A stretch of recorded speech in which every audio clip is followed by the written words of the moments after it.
Hello, everyone. Welcome. It is the first hump day of 2022.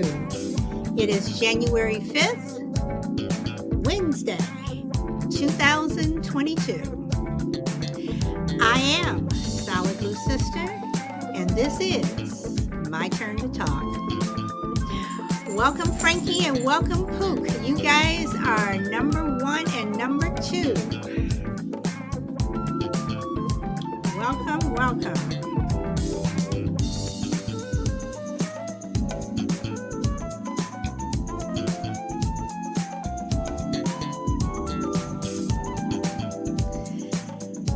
Okay, so let's get started, and everyone else will just trickle in.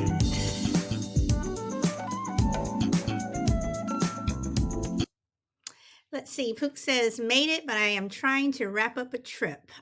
This is your cruise that you were talking about. Hopefully, you'll still be able to go with COVID and everything going on. Okay. Universal for 6. Okay. Universal Studios in California. Is that what you mean? Orlando. Oh, Orlando. You're going to the nicer one. Okay. Not for you. Okay. All right, guys. So my question today is, why do you ask? Why do people feel the need to ask questions that are obviously none of their business? Why are some people just plain nosy? And I spelled plain wrong. And why can't people mind their own business? So, you know, I have a problem with nosy people. And yes, we all ask questions, yes, what are you doing? What is that for? Whatever. But there are just some people who are like seriously all up in what I call all up in the Kool-Aid. I mean,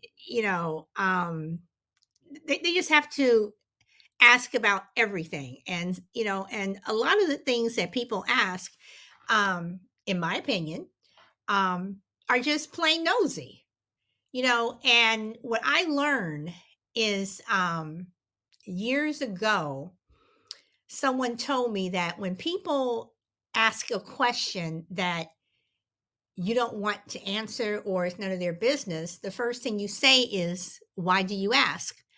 And I've started doing that.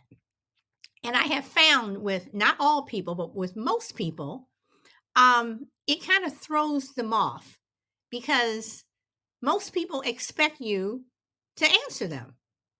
Just like, when you go to the store and you're checking out and the checkout person will say, oh, did you find everything you needed? If I didn't find everything I needed, I'll say no. And they're like, oh, it throws them off because they're expecting everyone just to have the same answer. Yes, thank you. Yes, yes, yes. And that's it. But when you say, why do you ask to people? I have found that with a lot of people, they kind of do that double take and they're like, oh, well, and I'm looking at them like, why do you ask? And you're asking me this question, and now I'm asking you a question, and I would like an answer. So, do you think that people are just, you know, nosy by, I don't want to say they're nosy by birth or whatever, but do you think people just, find their way to being nosy, or they've always been nosy? They were nosy as a kid, and now as an adult, they're even more so. Um, uh, you know, why do some people feel the need that whatever it is that you do or someone else does, they just have to ask these questions? That's what I would like to know. So, welcome. I know I'm not going to say your name correctly, Kairi. I think I messed that up, and I apologize if I did, but welcome. So, Pook, you wanted to jump in. So, what do you want to say? You have the mic. I think a lot of times people just want to be inquisitive on your personal life, and then some may just be asking out of being polite or trying to express a genuine interest in caring or something. And then I think others also use it as a database for weaponizing um, some attack that they're going to do later down the road, or Okay. bring something up. All right. You say inquisitive. And I think that's a polite word, but you have some people who ask questions where I mean, when they shouldn't. And I'm going to give you an example. I got married late. Well, what some people may consider late. I got married when I was 35. I had my son when I was 37. And, you know, up until the time I got married, people were always saying, "When are you gonna get married? When are you gonna get married? When are you gonna get married?" And at the time I didn't want to get married. And then it was, when are you guys going to have a baby? When are you guys going to have a baby? You're really getting old. You're getting older. You should really have kids. Whatever. And I thought that was a personal thing, and I have learned since then not to ask people those questions, because you never know what's going on in people's lives.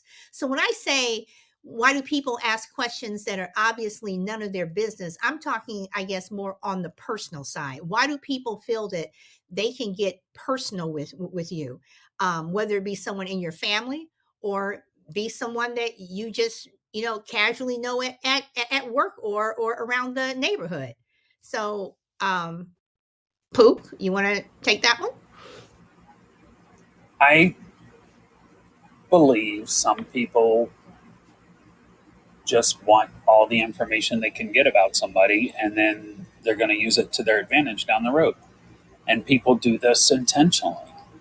And when you look at a work environment, everybody wants to know more about your personal life, your habits, your interest, and those kind of things, because then they're going to eventually funnel that into a gossip pool when it's the right time or there's an advantage. Or let me just rephrase that and say an angle for them. Well, it's So interesting. I'm sorry, go ahead. I've never been one to hide sexuality. I've never been one to hide finances or anything. Um, I just don't discuss it. It's really none of anybody's business.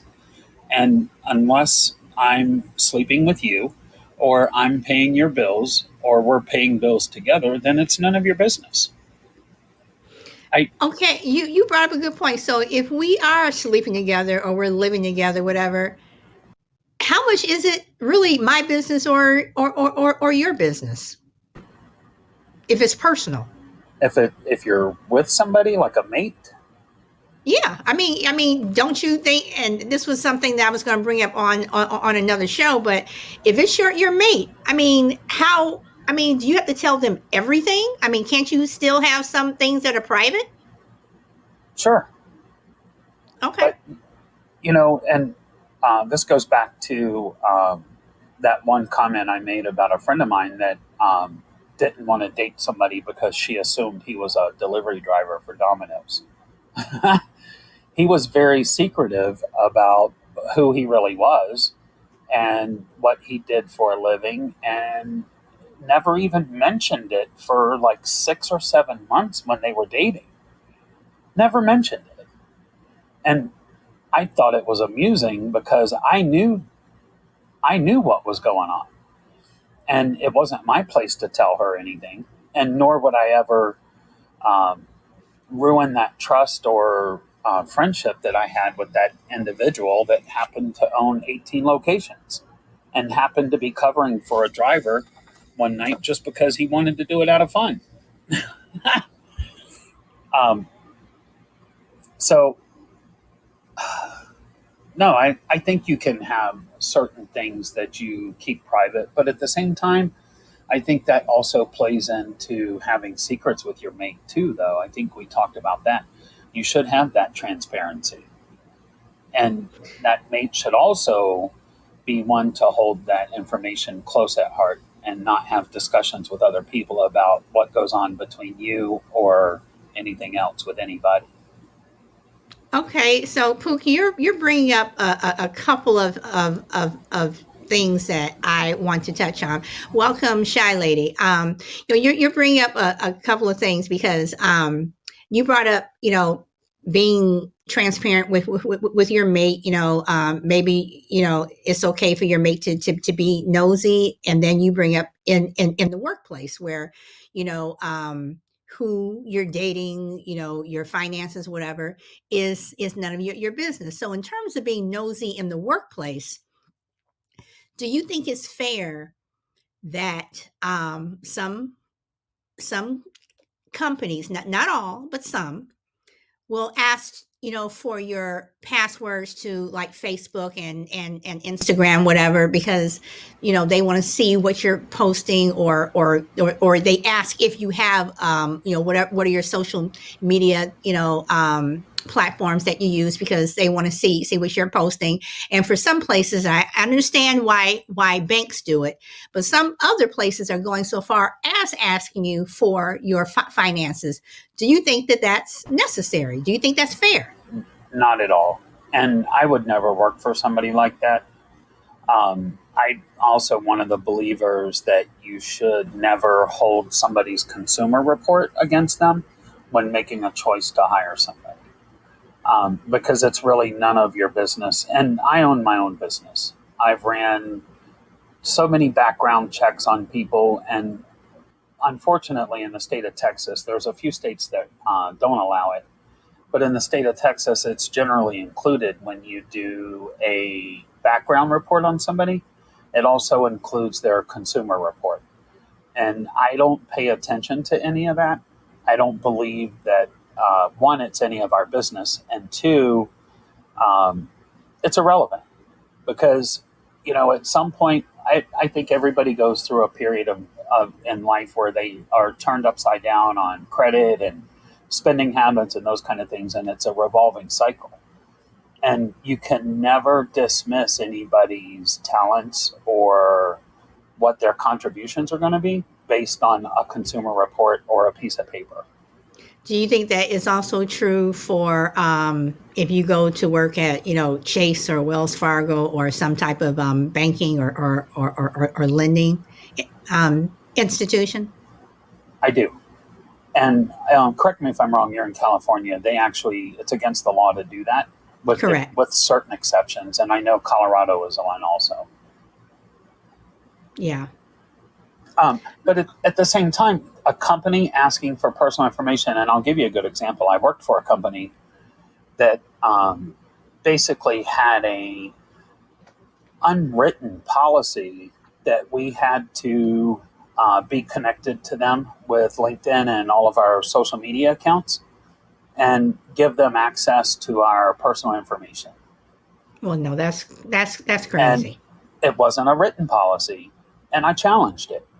And I said, I'm sorry, but my LinkedIn is my own personal information. You're more than welcome to be connected to me, but I won't share any information with you. I will block my information. And my other social media type stuff is really none of your business. It's irrelevant to the function of the job. And you're not going to get that. Now, here's your decision whether you hire me based on that and me standing on those principles. Because at the end of the day, I was valuable to them to be on their team. So we kind of went through this process of this little tap dance, and I said, no, it's not happening. And they just accepted it because they knew they couldn't technically put it in writing that they were going to invade personal space or privacy. Well, unfortunately, there were people who said, "Sure, okay," because they wanted the job. So no, Yeah, look for you're another one. absolutely right, right. So And I don't know if you noticed, but I changed I'm looking into doing the podcast thing. But my title is The Great Resignation. We're going to start that up probably here in another week or two. I just need to learn more about it. and it's going to basically talk about the whole self improvement and do it for yourself. I don't know if you guys follow this, but they're estimating 4.5 million people resigned from their jobs in November in the United I States. I am not surprised. People are leaving their jobs left and right for various reasons. So The I look forward to it. Okay. the fun part of that is, and I'm not trying to plug my show, please don't get me wrong, but the fun part of that is these people are, the majority of them are doing this to do their own thing, and they're getting away from that iron grip of day-to-day frustrations and stress and everything else, and their lives are turning to complete happiness versus whatever it was they were doing in the past. But to go back to your question, I think it's ridiculous that a company or an organization wants to monitor and be involved in your social media. I would just say, yeah, no, I'm sorry, but at the end of the day, it's a violation of your Fourth Amendment rights. And then we can go down that road if you want to challenge that. But let's be clear, you're going to lose the fight. Okay. All right. Shy Lady, welcome, my friend. You have the mic, and welcome, Crucible Man. Welcome to the show, or should I say, welcome back? Okay, Shy Lady, you have the mic. Hello, everyone. I totally think that a company asking for personal information like that is totally unnecessary. And I agree with Pook that it's not related to the job. Um, I don't see where any company should violate, in my opinion, someone's personal space. If you want to go on someone's social media and look at their stuff, I mean, they have access to that if it's public, but to ask for personal account information and all that, I think that's irrelevant to the job itself. And I know there are some companies who are checking credit history and things like that, but I I'm not surprised, like you say, also that a lot of people are leaving because they're just fed up with the control and the fear that a lot of times these companies put in people's minds. So, Charlie, let me ask one of the other questions before you came on, because I'm, the main question here was why do you ask? Why do you think some people feel the need to ask personal questions? Just personal. I think that people are just nosy.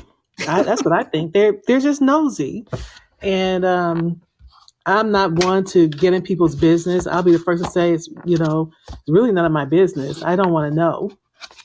So I think people are just nosy. Bottom line, Do you just think like we have. that people are nosy, that there's something, and this may sound really silly the way I'm framing this, but do you think it's something that they grow into, or you think that they were nosy when they were 5 and they're nosy again at 25 and they'll be nosy when they're 50? I think that a lot of this nosiness is is based on our new society.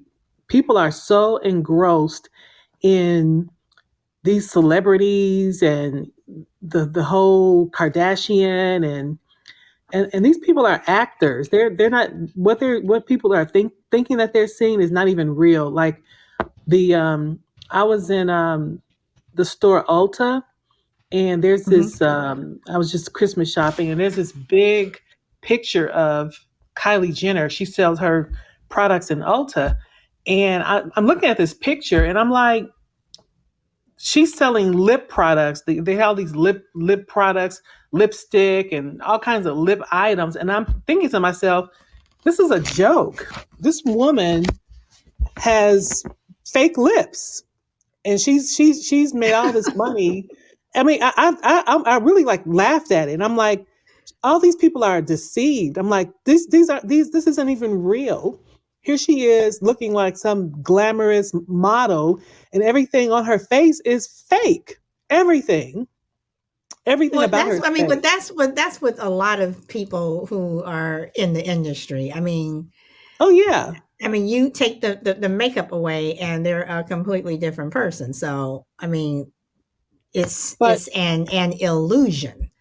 back in the day, you had people like Grace Kelly, Elizabeth Taylor, who I thought were, back in that Hollywood era, that were naturally beautiful women, Yes, but yes. they didn't have the fake lips and the injections and all of that.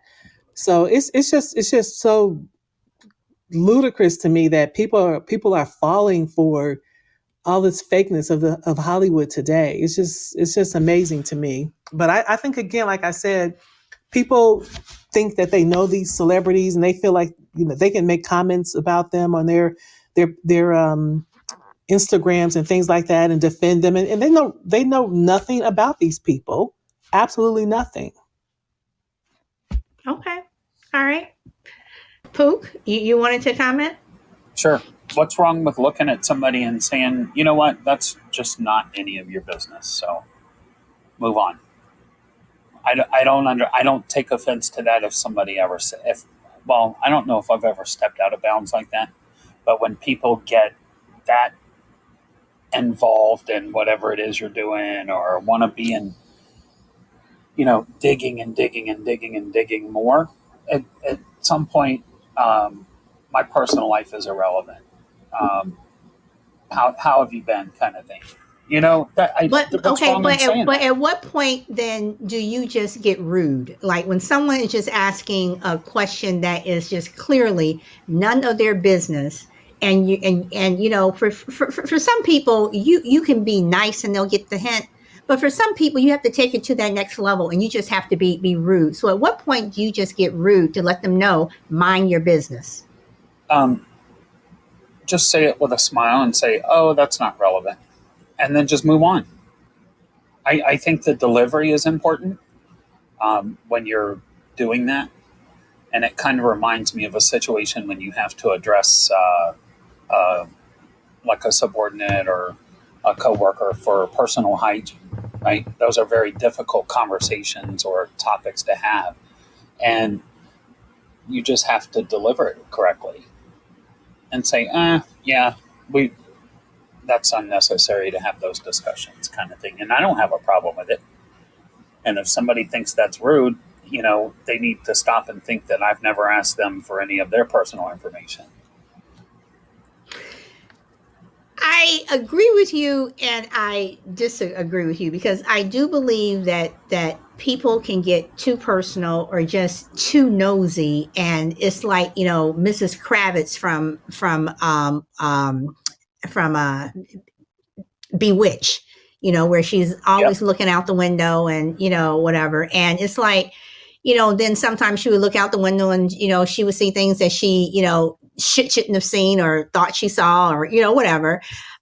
So it's like, again, at what point it's like when people are just getting too damn nosy, or they say things that are just mind your business. I mean, I have a friend who literally, if she sees you coming out of the store, she's grabbing your bag or she goes to your shopping cart and she's looking at it. And it's like, what did you buy? And I'm constantly telling her, would you stay the hell out of my shopping cart? It's none of your damn business. And she thinks it's funny, but it's annoying as hell. And she does it with everyone. And some people really get really nasty with her and she gets upset, but it's like, when are you going to take the hint? So that's why I say, at what point do you need to just tell people mind your damn business? I think you can do it at any time. But you're saying that you should be nice first as Well, opposed to being. yeah, just dismiss it and move on. I think is the easiest way. But in your situation, when she's trying to go through your bag, you just look at it, and I look at it from a different standpoint. I look at it more of a financial issue where people are very interested in what you're doing, and then it becomes a uh, feeding trough for the people that are requesting favors. You know what I mean? Does that Wait, make any okay, so sense wait, to so you? you're saying that she's looking in my bag to see how much money I'm spending or to see what I can afford? Well, no. So kind of like, oh, how's work going? And how have you been doing? Is it working well? And this and that. And have you been messing with? They're just making random questions about financial information. And then all of a sudden, they're like a hawk. They come back at you 30 days later wanting, something. Or you're Okay, always, okay, you're always a victim of somebody in need, if that makes sense. okay. All right. I'll be honest with you. I have a newer car, but for the most part, my daily driver is a '99 Ford F-150 single cab uh, manual transmission. It's probably worth $1,000. It's in very good shape, but I drive that most of the time just because I don't feel it necessary to go to the dealership and buy a $75,000 truck so I can look special. I just, I'd prefer to keep that 75,000. And I, I think that more importantly, the two major topics are marriage, sexuality, and finance, where people are the most nosy,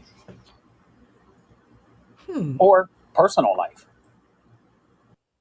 I would probably say personal life. So, Crucible Man, welcome. You've been waiting patiently. What do you have to add, my friend? I've never been a nosy person. I don't want to date myself, but I'm an older person now, and I grew up at a time where manners were highly prioritized, and there were just certain things that you didn't do. Yeah, you just didn't pry. It was just considered to be very unseemly, and it was bad behavior. But I think all of us, probably based on human nature, have some voyeuristic tendencies. We want to know what's going on. Mostly we want to know dirty details. I don't know that we ask a lot of questions to hear necessarily good news. We tend to want to compare our lives with other people. Maybe it's a way of judging other people. But I've never been a person who has ever think I've crossed the line to ask I would never go through somebody's shop. Lost you there, Crucible Man. Are you still Yeah, there? my phone rang. Sorry. I would Okay. never do anything that would infringe on somebody's privacy. If somebody wanted me to know something, then they'll tell me. I don't have any great interest now. I'm prone to wanting to know prurient, details of if somebody is, going through a messy situation. We all naturally have curiosity about what's going on in other people's lives. It doesn't change our lives. Maybe it makes us feel a little bit better, or we thought this person was better than us, and we come to find out that they're struggling with the same kinds of things that we're struggling. Maybe it's a way of leveling the playing field. I don't know, but I think we all have voyeuristic tendencies to a certain extent. Some people are just better at curbing them than others. All right, let me throw this out to the three of you guys, since you guys are on mic, and everyone else, if you want to join in chat, of course, that's always welcome. Okay, so when I got married, like I said earlier, I got married when I was 35, and we had our son when I was 37. And people would always ask, when are you all going to get pregnant? When are you all going to have a baby? Whatever. And I mean, it's something that to me was, number one, was never anyone's business. But it ended up, and I mean, I don't mind, sharing this now, but at the time, it was annoying. We had to go through in vitro, and now it's like, well, how come you all only have one? And there's a reason why we only have one. you know and going through that situation taught me not to ask certain personal things, because, again, I always say this: no matter what the situation is, you never know what's going through uh someone's life. You never know what their backstory is. So, again, do you think that people should ask people things like, when are you going to get married? when are you going to have kids? Why do you only have this? Or why, why don't you have this? Why don't you live here? Your husband's working here, or you have this job. Why are you all living in this little apartment? You just never know what someone's back story is. So, Pook, That sounds like family to me. actually, it was family and it was friends. It was both, and it was annoying, and very few people knew, whatever, and it was just something that, whether or not we were going through this or not, it was still like, I don't care if we ended up having 20 kids. It's none of your damn business. I actually had a family member say, "When are you going to finally just settle down and decide to get married and do this?" And you guys know I have a 30-year-old son. But I looked at her and I said, "What?" And she said, "No, you need to get married and settle down and this and that and on and on and on." And I looked at her and I said, "Why? So I can hit the trifecta with divorce like you did?" And she's been married and divorced 3 times. This is a career for her. And she did not like that, and she would never ask me another question like that. And see, and that's what I mean when I say there are some times where, for some people, you have to go there in order to shut them up. Yeah, slice them and dice them. So Nicely, though. right. However you want to do it, but there are some people who, they just consistently, just go there, and you have to get nasty. So, Shy Lady, do you want to comment on what I said, or what Pook said, or you want me to pass the mic? Just comment quickly. I always thought that it was very inconsiderate to put a person on the spot like that. When are you going to have a kid? I always thought that was really, really bad for some people, and almost disrespectful to me when people would pry like that. It's like, who are you to ask that? You know, I just that never set well with me with some people asking personal questions like that. It really isn't any of their business. What will it matter to them when I have a child? You're right, because their first thing they're going to say is, "Don't ask me to babysit." Exactly. Exactly. So right, so it's like, why does it matter to you? So, Crucible Man. Yeah, I just find, and I'm not trying to be pejorative or anything, but I find other people's lives boring. I mean, when I went to my family's house over the holidays, I was with my sister and her husband, and we naturally sometimes drift into family gossip.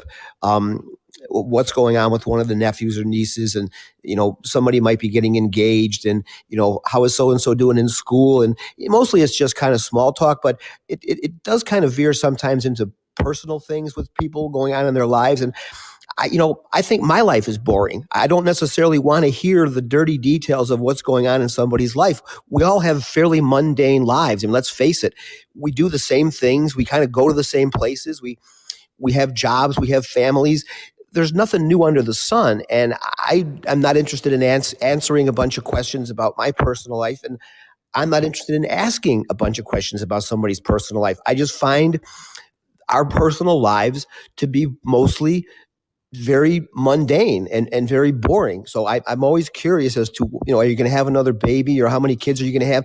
I mean, if you're making small talk and you have that person's a really good friend of yours, okay, that's different. But to just sort of, give an interrogation of somebody because you happen to have a curiosity over something that is really none of your business, I've never been able to relate to it. I don't know what the great curiosity is beyond just making small talk. I think people's lives are by and large boring. It's interesting, Crucible Man, that you say that, because I have a friend who I've known for quite some time, many years, and welcome that guy, and she is all into the royal family, and this particular person absolutely cannot stand Meghan Markle. I mean, just cannot stand her. And when she starts to talk about her, it kind of frustrates me because number one, I don't care. I don't care about Meghan Markle. I don't care about, any of these people, whatever. But she just goes on and on and on. And I say to her, I'm like, you're really getting personal. You're really, it's like, I said, so if she were to walk into the room right now, she says, oh, I would ignore her and I would really be cold to her. And, that comment to me is like very personal. So, for someone that you don't know, you just know this person on paper. So my question is, why do people, just the regular folk, feel a need to get so involved sometimes with quote unquote celebrities, or okay, and Pook says testament to normal people living fantasy. I mean, but some people just get so wrapped up in these people's lives and what have you, and they just follow them left and right. And like this particular person, she is a huge royal watcher, and she can tell you anything you wanted to know. She will tell you, But why do people feel a need to, get wrapped up in the Kardashians and Prince, Michael Jackson, and I mean in whomever? Why do we feel this need to basically be nosy? Crucible Man, I'll start with you if you want to answer. Well, in the case of the royal family or anything where you're, idolizing or fixated on celebrities, whether it's a voyeuristic tendency or wanting to live vicariously, I don't know. But I remember back a long, long time ago when soap operas were very, very popular, and I was in college at the time, and I remember that was probably the time General Hospital and Luke and Laura and all that stuff, and people were just absolutely fixated on it. It got to be so big, and we would go into the student lounge, between classes, and there must have been 150 people in there crowding around a television set, living their lives through two soap opera characters who at the time, I don't remember, it was 40 years ago, but they were mega celebrities, and they weren't even real. So I think there's this vicarious thing that goes on about just people we don't know. We think we know them because they're on TV. We attach ourselves to them. We maybe form imaginary relationships with them. I can't explain it, but it speaks to an emptiness in people's lives, and they're looking for something maybe a little more exciting than what's going on in their lives. Okay. I'm okay. So I'm going to ask this because Shy Lady said that she watched General Hospital. So did I. I totally remember the Luke and Laura, and when they got married, and it was this big thing. I think for something like that, you're following. I don't think it's so much as people trying to live vicariously through them. I think for that particular time for General Hospital, they just had a damn good storyline. But I'm talking about when you feel as though, Shy Lady says about Meghan Markle, and they feel like they actually know these people, where you're just getting so involved with them, where you're literally saying stuff, where you're, saying that she should have married this person, or Harry should have done this, and who the hell does she think she is? Just with a lot of people who are in the public eye, people just tend to, feel as if they do know these people. Like, listen to me, I'm the person that knows. I know everything about this person, because I'm just close to these people, when you have absolutely no clue, who these people are. They don't know you, but the public just seems to just get so wrapped up in these people. And I'm going to go to Shy Lady. Yeah, I think the media feeds a lot of this frenzy that people have. because it sells their it makes advertisers buy their programs. It creates a lot of money for a lot of these media outlets, corporations. It just generates a lot of money, and it's getting worse. I remember when Oprah had Meghan and Harry on her show. I didn't watch it because, for one thing, I'm not into the royal family, and I didn't think that they had anything relevant to say. Everything that they probably would have said is not really what's happening in their lives. I mean, they don't want people to know what's really happening in their lives, and I just thought the whole thing was a waste of time to even come on. It's like, what are people like watching this for? Are they looking to hear something that they don't know or whatever? Nobody's going to sit up and tell you what's personally going on in their lives. I don't care if you are sitting with Oprah. You're not going to get the full story from Meghan and Harry about what's going on with the brother and sister-in-law and the queen. You're not going to get that story. So why watch it? But But I just thought yet, it was but yet, but ridiculous. Mhm. but yet, Oprah also had one of her highest rated shows. Exactly. And I'm like, I mean, because like I said, I saw them advertising it, Megan and Harry. I'm like, this is so pathetic. This is so pathetic, so ridiculous. What do they really think they're gonna hear? And it's just, like I said, the media augments a lot of um, this behavior that people have, this obsession with these celebrities, and it's like, wow, I've never been one obsessed with celebrities and what's going on. I find it amusing, actually. I mean, I have like favorite actors and things like that, but their personal lives, I really couldn't care less. Okay, Pook. Yeah, I pay attention to very little of that. I can't. I don't like the reality shows. I I don't have time for that stuff. I Well, I just can't form an opinion of any. Who cares? It doesn't affect me. I don't lose sleep over it, and I don't even think about it unless it's brought up somewhere.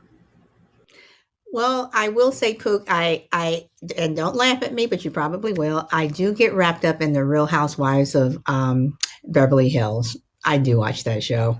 So Not a problem. Why would I don't judge anybody. welcome, revolutionary bro.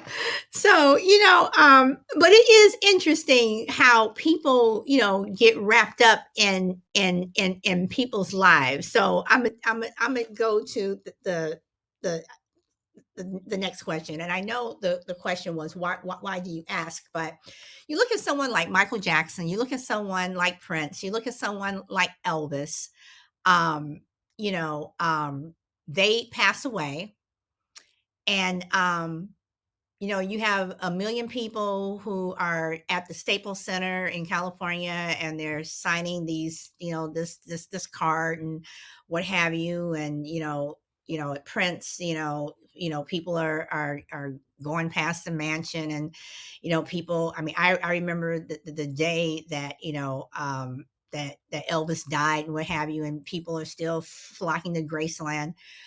Why do you think people, cry and get choked up again over someone that they don't know? I mean, we're talking some people seriously boo-hooing, seriously hard tears, making your head hurt tears. Why do you think people get so wrapped up into that? And I will go to Crucible Man if you want to answer. Well, when it comes to celebrities, and certainly mega celebrities like the ones you listed, um, people grow up watching them and listening to them, and it brings back childhood memories. It brings back memories of relationships. And I also think when you've got, what you remember when, Elvis is a good example, but the Beatles, where these women were literally in tears, in hysterics, they couldn't even contain themselves. They don't know anybody in the Beatles. Obviously, they're never going to. And most of us never met Elvis or Prince or Michael Jackson, but we form attachments because they represent moments in our lives. And to some people, when those celebrities pass away, maybe they think a part of their past has died, or a part of them has died, because they've come to believe this person is larger than life. They're invincible. They're never going to die. We tend to attach a lot of qualities to celebrities that they don't deserve and probably didn't ask for. So I think there's a little bit of ourselves that dies when some of these celebrities die, because we have grown up with them and they've informed and infused so many moments in our lives, that I think there's a passing that goes on with ourselves as well when that person, is no longer in our lives. Okay. Now that guy brought up a point. He says, "I teared up at 9/11. I didn't personally know anyone who died." I think that's different. I think that's different from tearing up over a celebrity that passed. I'll bring a revolutionary bro into the conversation. What do you think about that? I think what it is people affix themselves to relevance and substance because the average American is so pitiful. Listen, when you are pitiful, you look for meaning, even if you find it in other people. Most people, that their salaries are commensurate with their lifestyle, so they might only make like $25,000 a year.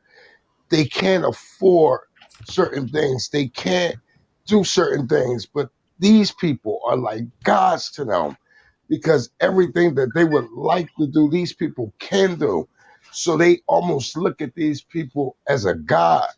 And once this individual die, it's like their god concept is over because they have nothing else to hang their hat on. Well, I don't know, bro. I mean, I think that you're, putting people who may not have that much money into. Now, I mean, you asked me, you said, why do they cry? See, in order for you to cry, a lot of people don't cry when their mom and dad die. But for them to cry when somebody that they don't know, never see, don't give a damn about them, never gave them a Thanksgiving dinner or a Christmas, they have to have a certain a fixation with this individual that they don't have with nobody else. And one of the reasons that they have that affinity towards that person is if they believe in them. But how did that happen? Religion is the catalyst for that. you bring up an interesting point. Poop. You want to respond to bro or respond at all?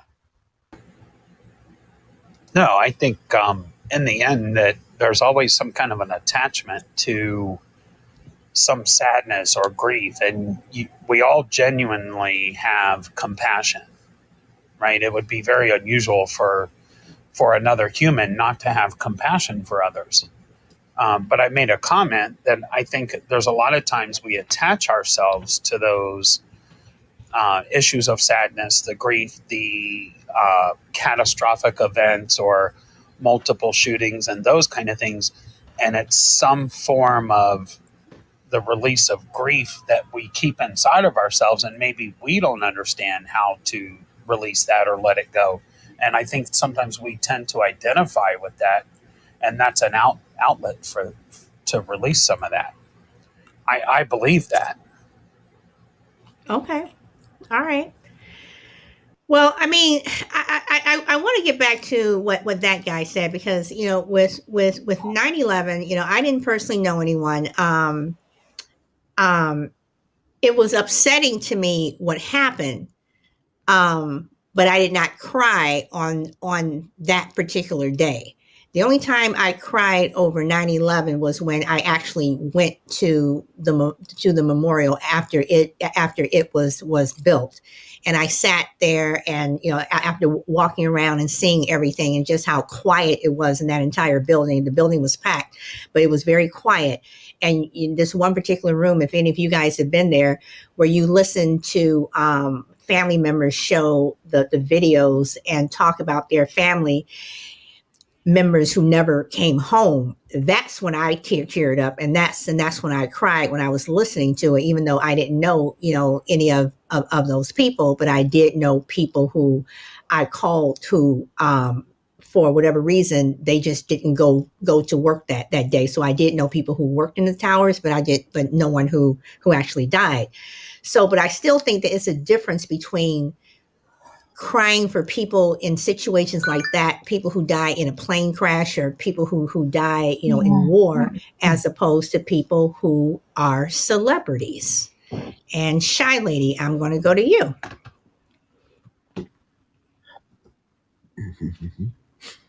Shy Lady, you want to make a comment or you want me to pass the mic?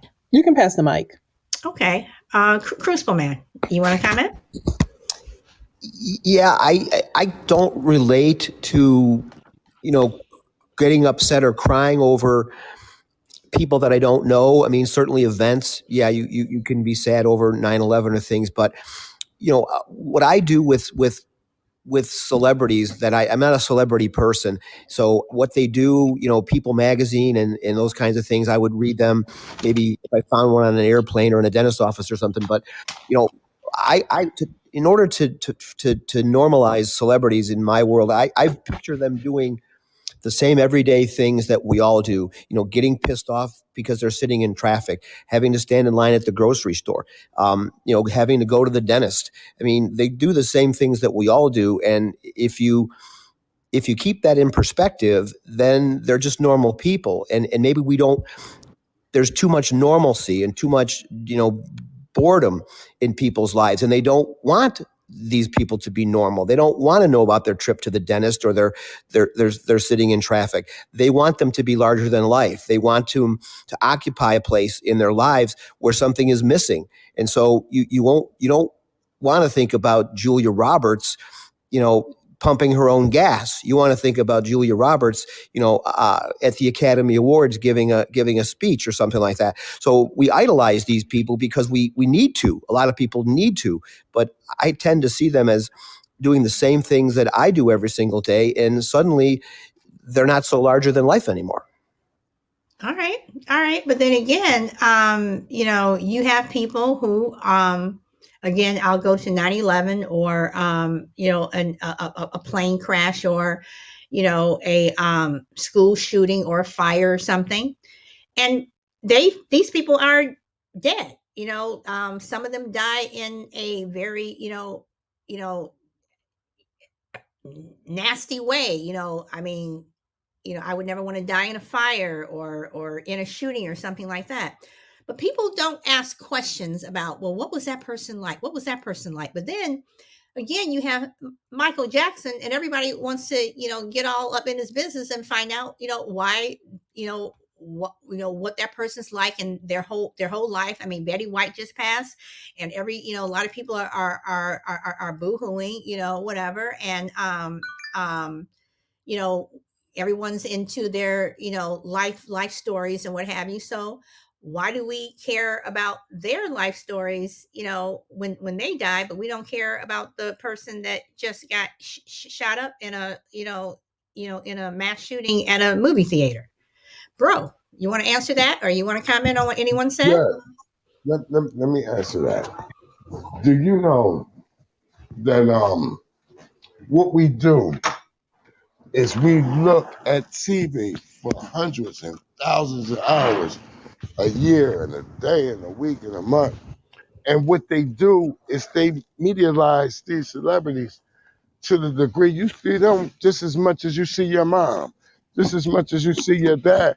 And they make these individuals a part of your life so that when something happens to them, you feel a certain connection by remote control. You'll say, "Oh, Michael Jackson! I remember when he was a little boy. I remember when," and you cry over the amount of emotionalism over the years for how long you've been indoctrinated and inoculated with everything that they can throw and bombard in your face and in your life, and you're crying over the memories. I don't think over the individuals. Okay. Luke, you want to pick up? Yeah, I actually have a celebrity that's in my family, immediate family, and it's an escape for her when she comes home and there are no cameras, there's not anybody trying to get her attention, there's people that don't really want anything from her, and it's really kind of cool to see the differences between what the media projects versus who she really is. And at the end of the day, I know people may connect with her, and it's kind of like, yeah, okay, you don't really get it, but it is what it is. Um, it's amusing to me, to be honest with you. And I think I said something about the coolest part is when she shows up and she has flip flops and cut off jeans and a raggedy t-shirt and hat. Those are the best times ever, right? But then you see all the bad media, you see some good media or whatever, and then you're like, yeah, okay, whatever. You can read right through the lines and get a better understanding of how fake these people really are. No, I mean, and you make an interesting point. When I first moved to California, I worked in entertainment. I worked for a talent agent. I worked for a casting director, and I worked as a business manager to some very high level people. And when you start talking to these people on the phone, you go to their house and whatever, and you see, like this person's, they're kind of an asshole, or this person's, really nice or whatever. But they are just regular people. I mean, their houses, their houses are messy. They're running around, after their kids. They're dropping their kids off at school. I mean, they are just normal people. But we do tend to like want to get into their business. So I'm going to bring the conversation back around to being nosy, but I want to talk about people who are nosy within your family. Do you think your family gets a pass for asking you some really personal questions, questions that may concern your health, that may concern your marriage? For some people, may concern their sex life, whatever. Sometimes your family can just get downright nosy. Um, you know, Maybe they're on drugs, maybe they're drinking, whatever. When do you think it's okay to cross that line and ask those questions? Or when do you think it's, you guys have just crossed the line, period? And it's none of your damn business whether, I'm drinking, whether, I'm taking drugs, whether, you know, what my sex life is, whatever. When is it where, family members need to just step back? And I'm going to start with Shy Lady. I don't ask my family members personal questions. Like I'm talking about my siblings, who I probably talk to kind of on a regular basis.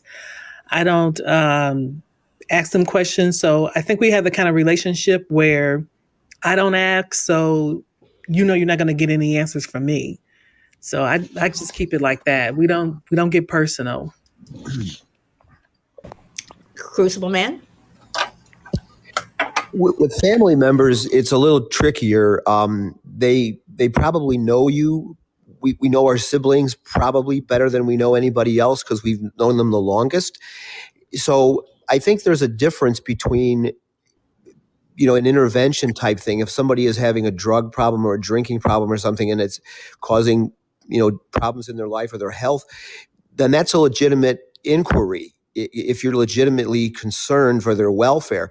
But I think a lot of times with families, the questions get asked under the guise of, you can tell me, I'm your sister, I'm your brother. It's done under the guise of compassion and caring, when a lot of times it might just be a voyeuristic thing. They want to know if there's dirt going on in a particular person's life, and they do it under the cover of I'm asking only because I care. And whether they do or not, it's hard to question that because they're your sibling, and of course they want, you think, what's best for you. But it could just be a naked curiosity to see, maybe there's a sibling rivalry, or maybe you had a disagreement and there's always been a grudge or something, and you're secretly rooting against your sibling. I don't know. There could be all kinds of things, but siblings do get a pass. Whether they should or not is an open question. But because of that relationship, they're able to get away with things because they purport to care, because it's a family unit and we look out for each other. And I think there's a lot of permissiveness that goes on because of the nature of the relationship. All right. Now, Shy Lady says family members don't get a pass to ask personal questions. I totally agree 100%. I don't care if you are family, you don't get that pass. Let's see. That guy, you're saying there's two people that are most brutally honest: drunk people and kids. Okay. And Frankie, thank you very much for the pod bang. Okay, I'm going to go to Feisty One. You just joined in, and what do you have to say? I think all family relationships are not created equal. So I think that there are some family members that you may be close with. They'll feel comfortable enough to ask you about your personal business. And I would presume that's based on just past conversations, right? But then there are some family members, including siblings, that would never ask you something like that because you just don't have that kind of rapport with them. You don't engage with them at that personal level. So in my example, I have siblings that I am close with that I would certainly feel free to ask them their personal business, mainly because they feel comfortable enough to ask me mine. I have other siblings, I would never dream of asking them anything. I don't want to say I don't care, but I just don't have that kind of relationship with them. So I wouldn't ask them anything. If one of them, if a sibling that's not close to me asked me something personal, would I give them a pass? Probably I wouldn't, but it's not likely I would answer just because the rapport is different. So I just don't think family relationships are created equally, or at least not for me. Okay. Bro, Unmute. you want to add to that? Yes. Can you hear Yes, me? yes, we can hear you. Let me just say the Feisty One. I dig everything that she just said because it was like she walked around in my head and knew what I was thinking and said everything that was on my mind. I was just about to say that even certain siblings don't have that right because, put it this way, everybody in your family is not your friend. Let me say that again. Everybody in your family is not your friend. And me, my fiance is sitting right here. And y'all might not believe this as much as I talk, but I do not ask questions. I don't say where you been, where you going, who you been. I don't say none of that because I don't believe that if I believe if I don't say those things to you, you cannot say those things to me. Now, like Feisty One said, there are family members that actually are your friends. And I believe that the closer that you are to certain family members, it almost gives them a right to ask me something personal, especially if it's on the health level, if it's on the economic level, whatever it is, because some family members, they've been there in my life long enough that I know they personally care. Every family member, I'm sorry, do not care about you. People believe that just because somebody love you, that they care about you. That's not true. Everybody that love you do not care about you. So some people get a pass and other ones don't. Feisty One is exactly right. Okay. All right. Poop. Poop. Sorry. That's okay. I'm passing the mic to you. No, I asked a question. Are we talking about the family that we invite in our home when they visit, or I'm talking about any family member, whoever they are, sister, brother, uncle, aunt, your grandma, your grandpa, family.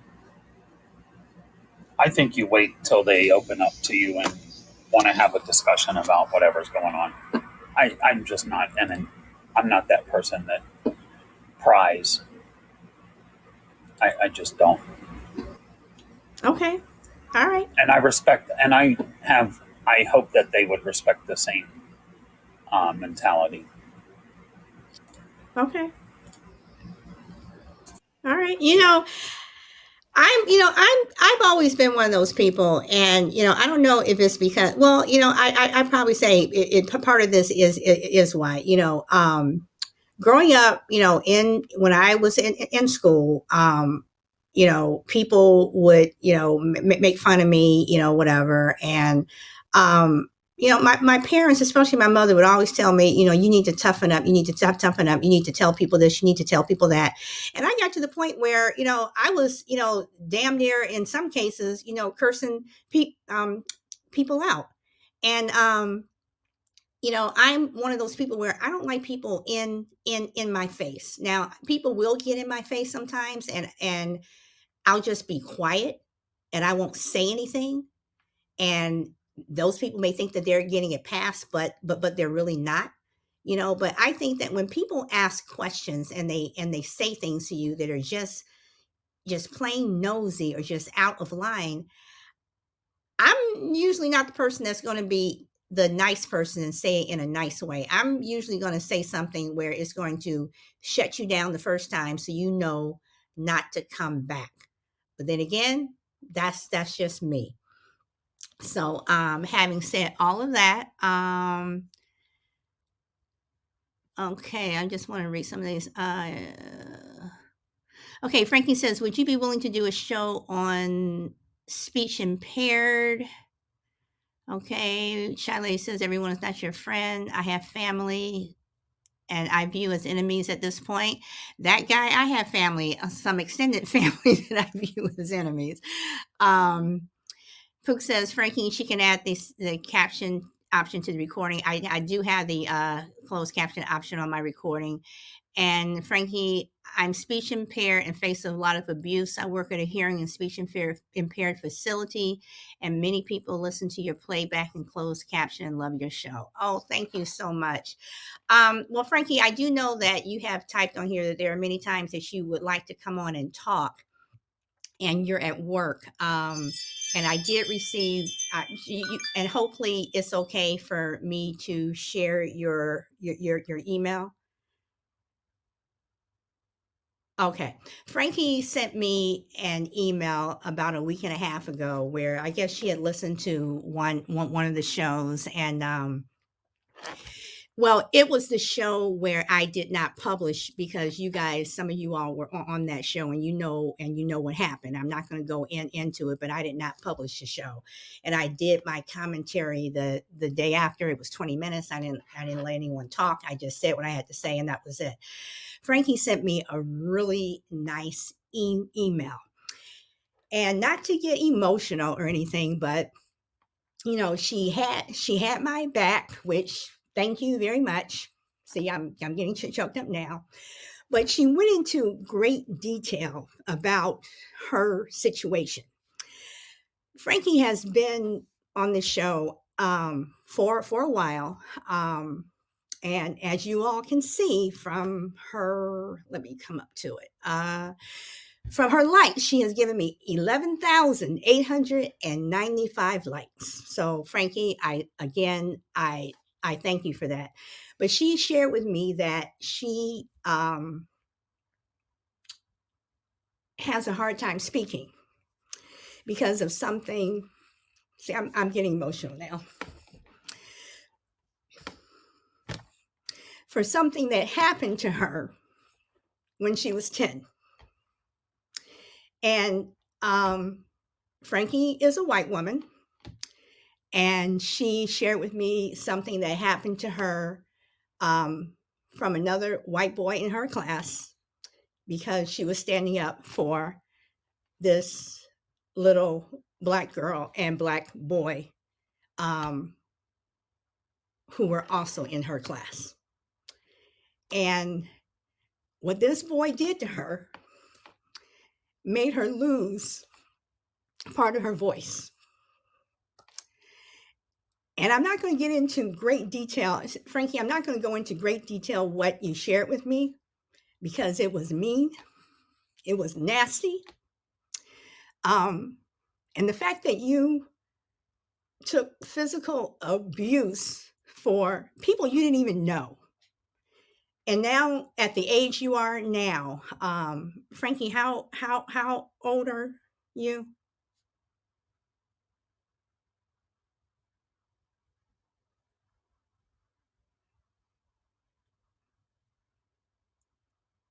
Are you still there?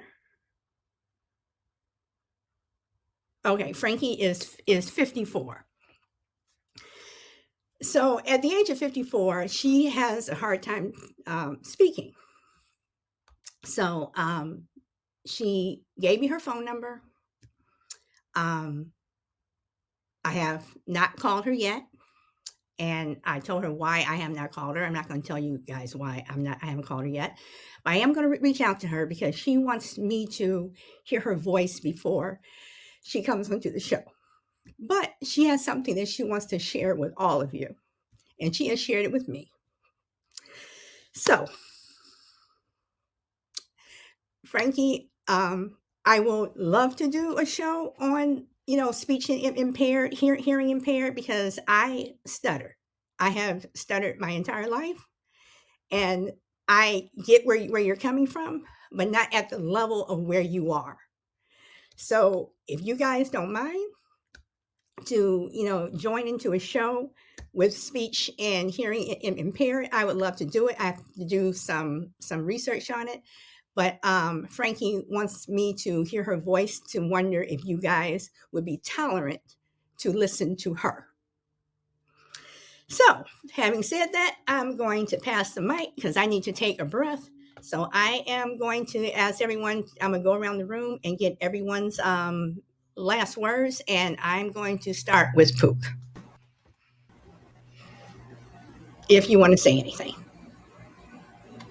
Um, I'm just still absorbing what you just said, so I'll pass right now. Thank you, though. Okay, Shy Lady, Frankie has do to you want to say say. anything?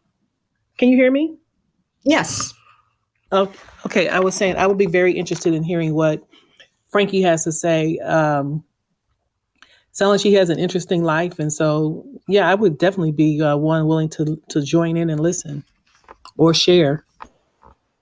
Okay, Crucible Man.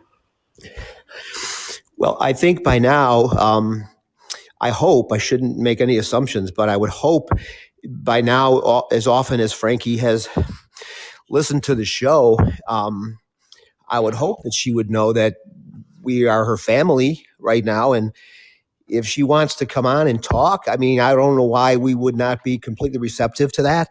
I'd love to hear her speak. I'd love to hear anything she'd like to share. So if we haven't conveyed a family sentiment to her by now, then we've dropped the ball.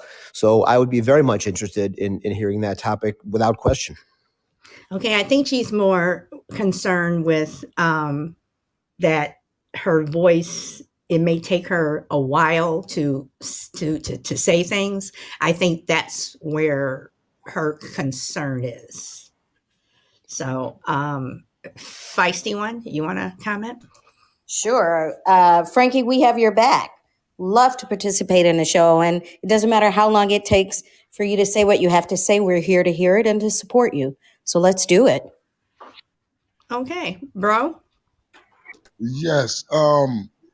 Frankie, I'm sorry about this situation, whatever it is, but I do care enough to hear your voice. You've been around, you've been throwing likes, you've been big up in the Revolutionary Brother, and I'm gonna lift you up just like you lifted me. All right, and I'm gonna go back to Pook. Do you have anything that you would like to say?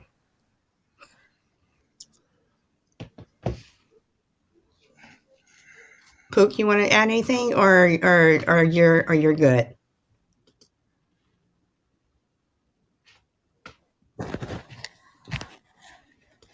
You there, Pook?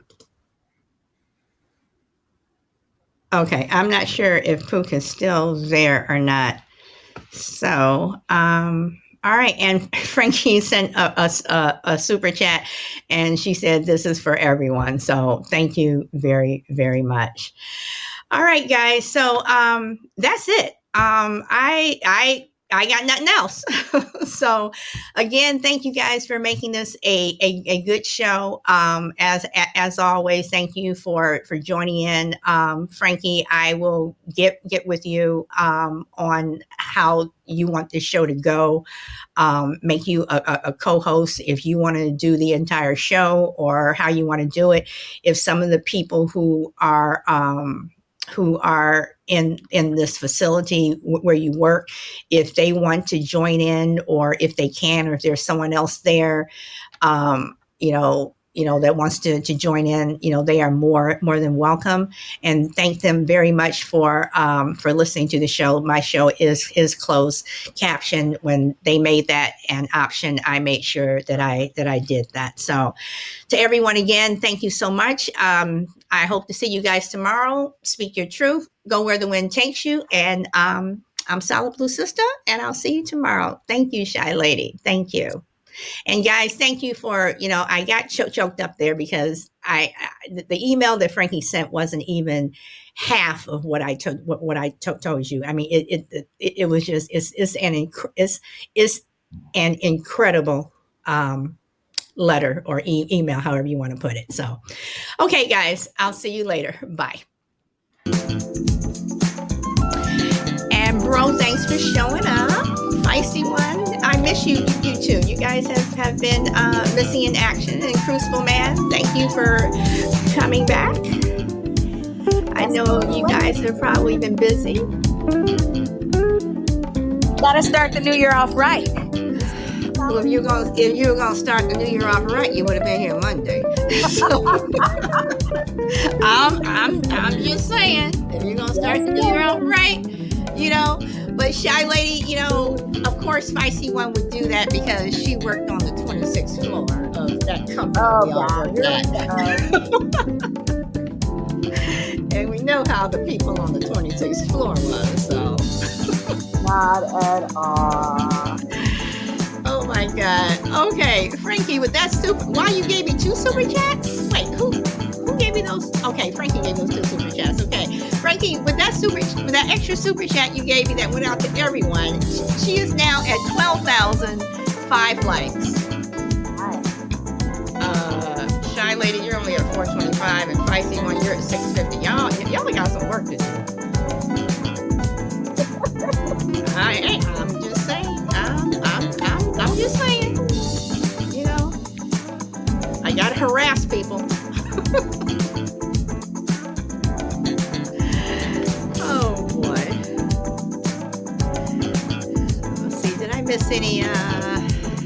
2 new messages down here. Feisty One, thank you. I'm talking about you. I didn't even see your Podbean. Thank you. And Shy Lady says she's technically challenged. I'll get better. Yeah. All right. I'll see y'all tomorrow. Bye. Bye.